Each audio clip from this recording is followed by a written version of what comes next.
Lectura del Evangelio según San Lucas. Transcurrido el tiempo de la purificación de María según la ley de Moisés, ella y José llevaron al niño a Jerusalén para presentarlo al Señor de acuerdo con lo escrito en la ley. Todo primogénito varón será consagrado al Señor, y también para ofrecer, como dice la ley, un par de tórtolas o 2 pichones. Vivía en Jerusalén un hombre llamado Simeón, varón justo y temeroso de Dios, que aguardaba el consuelo de Israel. En él moraba Espíritu Santo, el cual le había revelado de que no moriría sin haber visto antes al Mesías del Señor.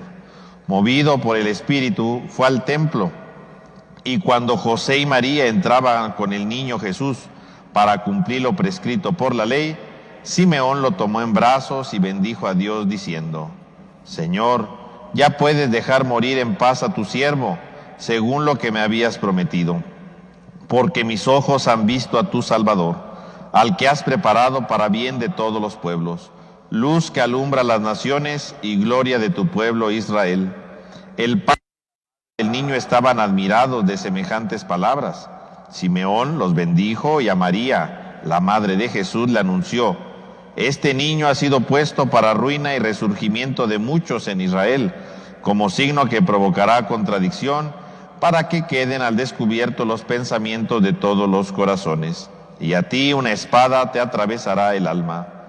Había también una profetisa, Ana, hija de Fanuel, de la tribu de Aser. Era una mujer muy anciana. De joven había vivido 7 años casada y ya tenía 84 años de edad. No se apartaba del templo ni de día ni de noche, sirviendo a Dios con ayunos y oraciones. Ana se acercó en aquel momento, dando gracias a Dios y hablando del niño a todos los que aguardaban la liberación de Jerusalén. Una vez que José y María cumplieron todo lo que prescribía la ley del Señor, se volvieron a Galilea, a su ciudad de Nazaret. El niño iba creciendo y fortaleciéndose, se llenaba de sabiduría y la gracia de Dios estaba con él. Palabra del Señor.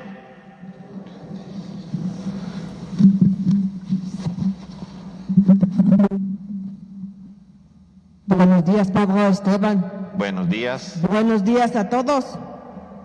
¿Cómo están? Qué bueno. Disfrutaron de estas fiestas con su familia, ¿verdad?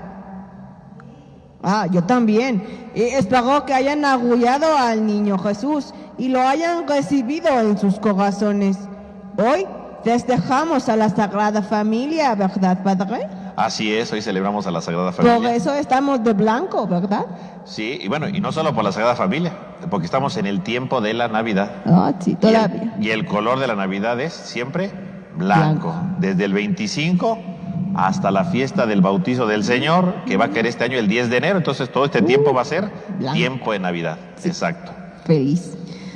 El Evangelio habla hoy de la Sagrada Familia también. Pues es muy bonito, Padre, es la presentación de Jesús en el templo.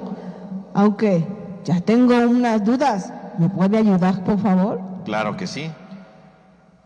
Habla de la purificación, Padre, pero no entiendo, ¿purificación de qué? Porque en aquel tiempo, ¿verdad?, se decía que cuando una mujer daba luz, pues había sido tocada por Dios.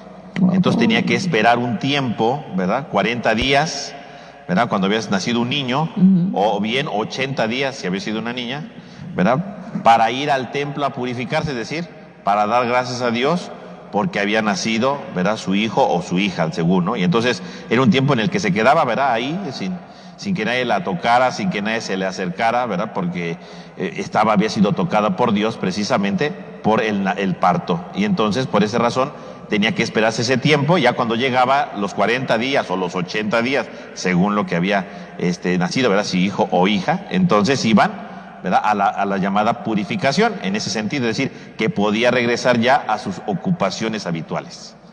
Padre Esteban, eso es muy nuevo para mí. Y otra duda, ¿por qué el niño tenía que ser consagrado a Dios? O sea, el primogénito, eso no me queda claro. ¿No podían ser todos? Sí, quiere decir, esto es muy importante, ¿verdad? Porque esto viene no solo de esta época de Jesús, sino viene de hace mucho tiempo antes, muchos siglos antes. Cuando el pueblo de Israel vivía en Egipto, ¿verdad? Que estaban en Egipto y luego los Sí. hicieron esclavos. Sí. Ahí, ¿verdad? Cuando van a salir de Egipto, se habla de un relato, ¿verdad? De unos primogénitos, ¿verdad? Y el primogénito, ¿qué representa? El primogénito representa no solamente que es el primer hijo, sino el inicio de la bendición, el futuro de una familia. Entonces, a partir de ese momento, desde ese momento, se empezó a decir que el primogénito le pertenecía a Dios, era para Dios. Claro. Pero, obviamente, pues no podían quedarse ahí todos los primogénitos en el templo, ¿verdad? Entonces, iban a presentarlo y daban una ofrenda precisamente a cambio del primogénito, ¿verdad? Los papás se regresaban con su hijo y dejaban una ofrenda, ¿verdad? Pero esto del primogénito viene desde aquel entonces. Ahora entiendo por qué llevaron las aves para intercambiar, agradecer al niño, al primogénito, y darle las aves a Dios. Exactamente, por eso dice, ¿verdad? Que le llevaron unas aves, ¿verdad? Unas pichones, ¿verdad? Porque era lo que cambiaban, ¿verdad? Le daban la ofrenda para que ellos se llevaran a su hijo y agradecían obviamente a Dios por haber tenido su primer hijo.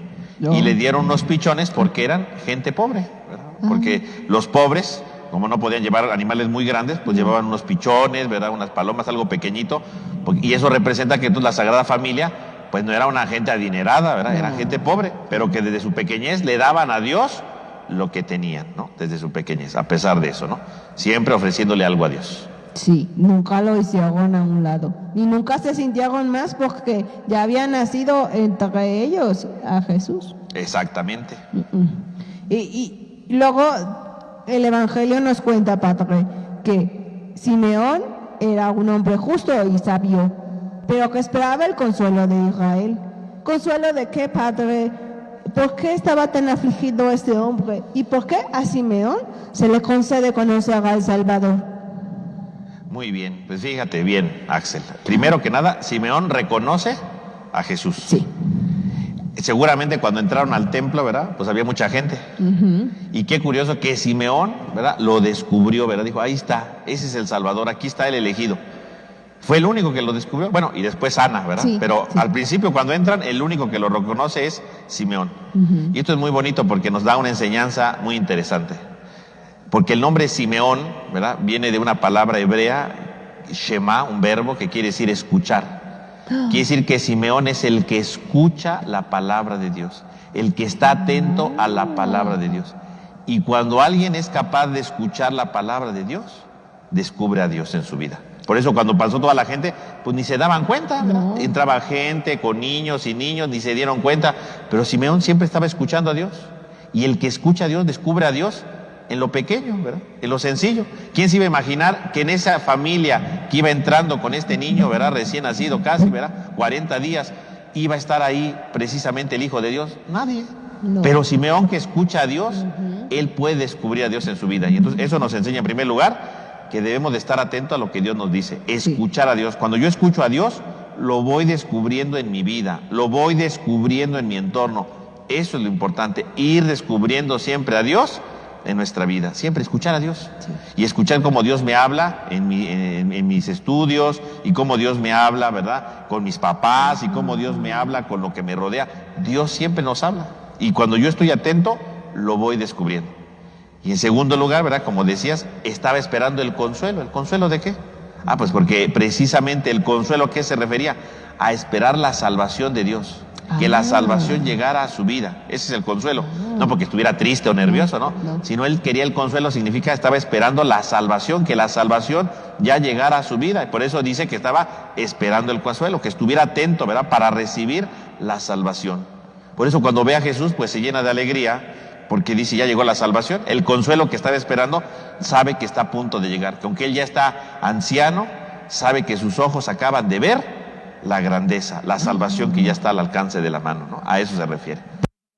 Yo quiero ser como Simeón y hacer Shema, o sea, escuchar. El que escucha. Sí, yo quiero escuchar a Dios, Padre Esteban, y todos deberíamos de tener nuestros oídos abiertos para escuchar a Dios que llega a nuestras vidas, ¿verdad? Así es, escucharlo siempre, en todos lados. Sí, Dios nos habla en muchas cosas, no solamente cuando venimos al templo, ¿verdad? Sino en nuestra casa. Ahorita que estamos, ¿verdad? En pandemia, que estamos encerrados, que no podemos salir, y muchos dicen, es que no puedo ir a la iglesia. pues hay que escuchar a Dios. Ahí en mi familia, ahí está hablando. Cuando hago mi oración, ahí está hablando Dios. Si leo la palabra de Dios, ahí está Dios. Siempre hay lugares para escuchar la palabra de Siempre. Dios. No hay que poner pretextos, ¿eh? Pónganse a escuchar a Dios. Este hombre padre también dice que Jesús será ruina y resurgimiento para muchos. ¿A qué se refiere? Efectivamente, ya que ve a Jesús y se alegra, Sí. empieza a anunciar la misión de Jesús. Dice que será ruina y resurgimiento. Está hablando precisamente de la misión que le espera a Jesús. Jesús viene en primer lugar precisamente a traer la ruina de varios. Pero ¿la ruina en qué sentido? No en que le desee el mal, que le va a llamar a la gente, no, ese no es. No. La ruina se refiere a las personas que en la vida son soberbias, que se creen autosuficientes, que no creen, ¿verdad?, ayuda de nadie, que creen que conocen a Dios, ¿verdad? Hay gente así.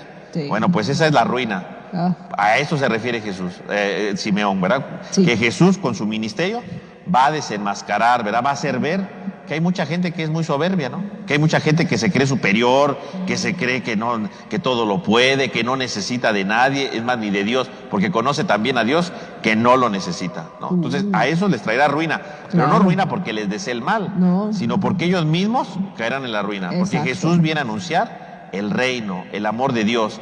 Y si yo no quiero el amor de Dios, y digo, no, yo no lo necesito, bueno, pues viene la ruina, ¿no? Claro. Porque no acepto a Dios. ujú. En cambio, el que se siente necesitado de Dios, el que necesita del amor de Dios y quiere abrazar ese amor, ese va a resurgir. Y cuando leemos el Evangelio lo vemos, ¿no?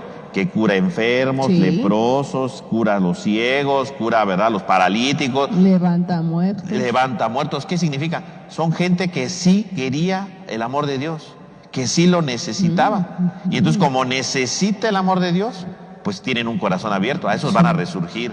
En cambio, los que se creen soberbios, que no necesitan de nada, eso es su ruina, ¿no? Entonces tenemos aquí dos niveles.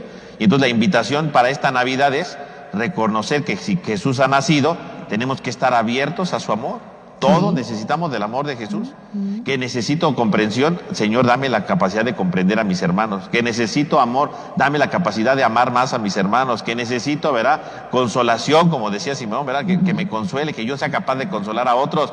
Eso es lo importante, que tengamos un corazón abierto, porque cuando tenemos un corazón abierto, recibimos al Señor y vamos resurgiendo, nos vamos levantando, porque lo que nos levanta es el amor de Dios.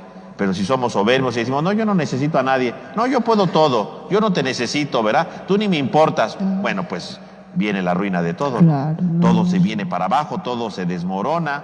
Entonces tenemos que estar atentos a esto. Yo quiero resurgir, Padre Esteban, no quiero irme en las ruinas, ¿no? Yo quiero resurgir con el amor de Jesús. Sí. Exacto. Yo espero que todos ustedes que están allí atrás del internet y de la computadora digan, yo quiero resurgir, yo no quiero estar en la ruina. Y Padre, también le dijo a María algo que me dolió mucho. Le dijo que una espada le atravesaría el alma. ¿Por qué le dice esto tan doloroso? Bueno, como decíamos, Simón viene a anunciar la misión de Jesús. Por un lado va a hacer resurgir y otros en ruina porque no Sí. van a querer. Sí. Pero también Simeón está hablando de toda la misión de Jesús y Simeón sabe que este niño, por ser contradicción, pues va a morir en la cruz. ¿Verdad? Va a morir. La gente no lo va a aceptar porque la gente que se viene a la ruina, pues es gente envidiosa. Sí. ¿Verdad? Es gente que no lo va a querer y sabe que lo van a condenar a muerte. Y por eso la Virgen le dice, un alma te atravesará el alma, una espada, perdón, te atravesará el alma. ¿Qué significa? Pues que va a venir la ruina, ¿no? Que va a venir la muerte de Jesús. Y le dice a su mamá, pues Ay. va a morir Jesús. O sea, Simeón no se anda con engaños ni nada. Simeón sabe perfectamente que si Jesús viene a traer el amor de Dios, muchos lo van a aceptar y muchos no lo van a aceptar. Y los que no lo acepten, pues van a provocar que Jesús muera. Él lo sabe. Entonces, de alguna manera está anunciándonos ya desde el principio del Evangelio que Jesús va a morir. Y obviamente se refiere aquí a la Virgen María, que si va a morir, obviamente ¿a quién le va a doler? La Pues a la María. Virgen María, ¿verdad? Sí. A ella le va a doler mucho ver a su hijo morir. Sí. Y por eso le dice eso. Pero Simeón no se anda con engaños, no anda diciendo, no va a pasar nada. No, Simeón es concreto, y aunque seguramente es difícil decírselo a la Virgen, Sí. se lo dice, va a atravesar tu alma. O sea, este hijo es grande, es extraordinario, pero eso no quita que va a haber problemas, que va a haber dificultades, ¿no?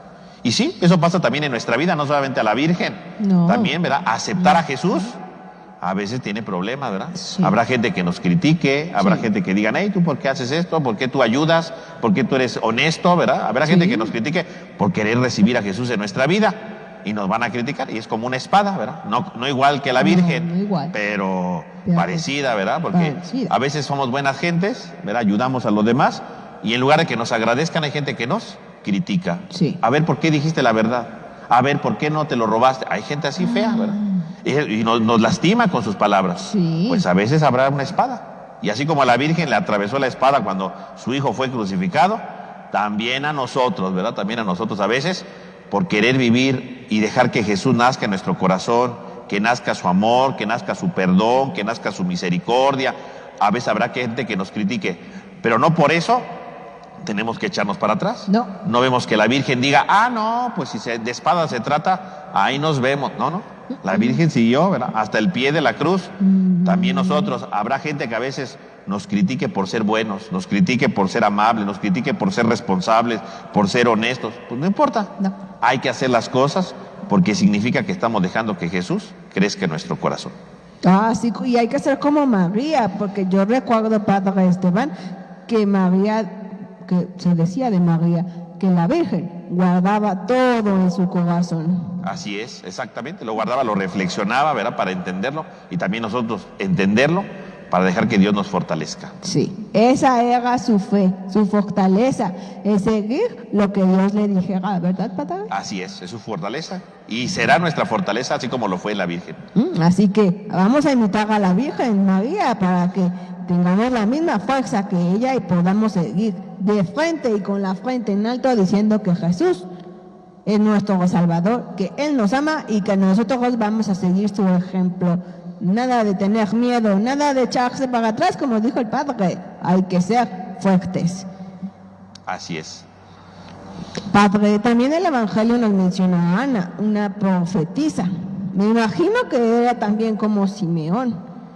Ella agradeció y a todos los que aguardaban la liberación de Israel les habló de Jesús. Ay, otra vez me confundo, Padre, pero ¿qué tipo de liberación esperaban ellos? La misma, igual que como Simeón, el consuelo, ¿verdad? La salvación, lo mismo, la salvación de la humanidad, del pecado, que nos rescatara. Y lo mismo, Ana lo descubre. Sí. Es alguien que vive amando a Dios, porque dice que es hija de Fanuel. Sí. Y uno dirá, ¿quién es Fanuel, no? Bueno, pues Fanuel quiere decir el rostro de Dios. O sea, es la hija del rostro, la que deja que Dios la ilumine, la que deja que Dios la transforme.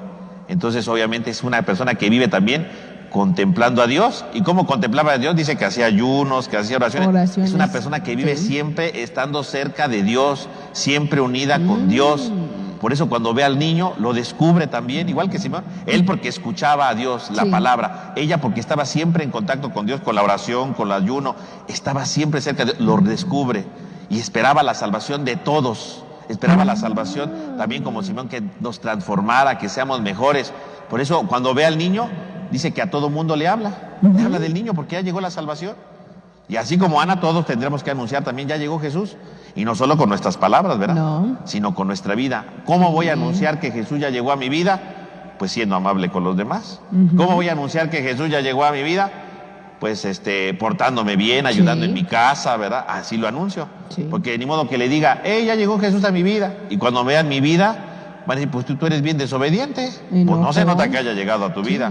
Pues si tú eres bien envidioso, andas ahí peleándote con medio mundo, no se nota que Jesús haya llegado a tu vida. Entonces, cuando yo voy viviendo de tal manera que se muestra la presencia de Dios en mi vida, que amo, que soy responsable, que ayudo, que soy servicial, pues yo le voy anunciando a todo el mundo que Jesús llegó a mi vida. Claro.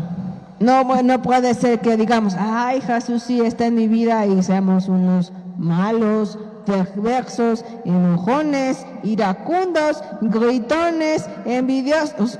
¿Qué es eso? Así no era Jesús, así no era María y mucho menos así era José. Hay que ser ejemplo de ellos tres, ¿verdad, Padre? Así es, tenemos que ser ejemplo de esos. Sí. Al final, el Evangelio nos dice que la Sagrada Familia regresa a Nazaret y que Jesús iba creciendo y fortaleciéndose en sabiduría y se llenaba de la gracia de Dios. Entonces, Padre, ¿Jesús no era un niño como los demás? Más bien es un niño como los demás. Y así como Jesús crece en sabiduría y en gracia, todos los niños tendrán que crecer en sabiduría y gracia. No solamente Jesús. No. Jesús es nuestro ejemplo de vida. Y si Jesús es nuestro ejemplo de vida, quiere decir que todos nosotros tenemos que ser también capaces de crecer en sabiduría y crecer en gracia siempre. ¿Cómo se crece en sabiduría? Porque sabiduría no solamente significa que conozcamos mucho. No. Sabiduría significa que sepamos hacer bien las cosas. Que las sepamos de hacer con cariño. Sí. Que las sepamos disfrutar, ¿no? Que me dan mi comida, pues disfruto mi comida. Nada de que la voy a aventar, no. Disfruto mi comida. Que me toca estudiar, pues estudio, ¿no? Sí. Que me toca ayudar hoy en mi casa, lo hago bien. Sí. Eso es sabiduría. Y la gracia, pues significa vivir en amistad con Dios. Quiere decir que cuando yo vivo, ¿verdad? Haciendo mis oraciones, ¿verdad? Participando en la misa, aunque sea ahorita de manera virtual, ¿verdad? Yo estoy en gracia, estoy en amistad con Dios. Y así como Jesús crecía en gracia, en sabiduría, todos los niños tienen que crecer en sabiduría y en gracia. Porque uno dirá, pero Jesús, ¿por qué era el niño Dios? No, es el ejemplo para todos los niños. Todos los niños tienen que crecer en sabiduría y todos los niños tienen que crecer en gracia siempre, porque eso es lo más importante, parecernos a Jesús en nuestra vida. Él vino y se hizo hombre, se hizo pequeño como nosotros, ¿para qué? Para que nos pareciéramos a Él, para que crezcamos en sabiduría y en gracia como Él lo iba haciendo. Padre Esteban, acabo de entender, ahora yo voy a decirle a Ray Junior que él tiene que ser como Jesús, para que lo imite y para que sea bueno y para que se acerque a Dios y crezca en sabiduría, porque no nada más va a crecer yendo a la escuela o va a crecer yendo estando en casa, también hay que desarrollar su espíritu, su fe, no hay que dejarlos así vacíos, no, hay que hacerlos como Jesús. Padre, según yo tengo entendido, Jesús ayudaba a José en la carpintería. Entonces así los niños deben de ser, ayudar a sus papás, pero sin olvidarse de Dios, ¿cierto? Así es, exactamente. Jesús, nació, obviamente iba creciendo. San José era carpintero, ¿verdad? Sí. Y obviamente cuando Jesús iba creciendo, obviamente le ayudaba a su papá en el trabajo. Él aprendió, obviamente, ser carpintero. Obviamente, pues eso no lo narra la Biblia, porque la Biblia nos va a narrar precisamente lo que Jesús anunciaba. Pero obviamente antes de eso, ¿a qué se dedicaba Jesús? Pues era carpintero. ¿Y por qué era carpintero? Pues porque su papá le enseñó y porque Jesús le ayudaba. Y así como Jesús le ayudaba a su papá ahí, ¿verdad? Siendo carpintero, todos, ¿verdad? Los niños tienen que ayudarle a sus papás, a sus mamás en lo que hacen. Digo, a lo mejor no son carpinteros, ¿verdad? No. Pero en lo que pasa en su casa, pues hay que ayudar, ¿verdad? Sí. Porque así Jesús ayudó a San José, también nosotros tenemos que ayudar en nuestras casas a nuestros papás. Exactamente. Padre Esteban, gracias por ayudarme. Ahora entiendo más el significado de la Sagrada Familia. ¿Puedo decir unas pequeñas palabras antes de irme? Claro. Ay, a todos los que están aquí reunidos por el internet, les quiero desear un muy feliz año nuevo, que traiga más fe, más salud, pero sobre todo más y más amor a todos nosotros, porque yo ya no los voy a ver hasta el próximo domingo, así que les deseo lo mejor, cómanse su y cuenten las 12 campanadas, y prepárense para un año en el que ustedes sean el ejemplo de Jesús en sus vidas. Ay, muchas gracias. Pórtense bien todos y oraciones.